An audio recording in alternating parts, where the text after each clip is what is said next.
जिन आँखों में मैं रहता। बहुत अच्छी वीडियो बनी है यार, आखिर की वीडियो बनी है भाई, शहजादे लगे हो आप तो, गुड हो गया यार। अस्सलाम वालेकुम सारे दोस्तों वीरां नूं पंजाबी संगत और सुफियान अहमद की तरफों सलाम।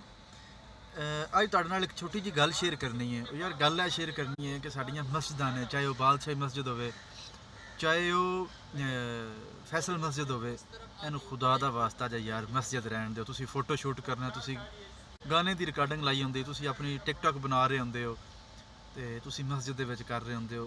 ठीक है, बाकी सारियां चीज़ां तुसीं करो, हर जगह ते करो, लेकिन मस्जिद नूं ते यार कम अज़ कम बख्श दिओ। ते उम्मीद है कि यार सानू थोड़ा जिहा बाकी सारी चीज़ां, ठीक है असीं इतने अच्छे मुसलमान नहीं, मैं भी नहीं, बस इतने कौम असीं इतने अच्छे नहीं, लेकिन फिर भी कोशिश तो करनी चाहिए है ना, कम अज़ कम कोई इस तरह की चीज़ां तो जड़ियां ने इस तरह की हरकतों तो बाज रही है।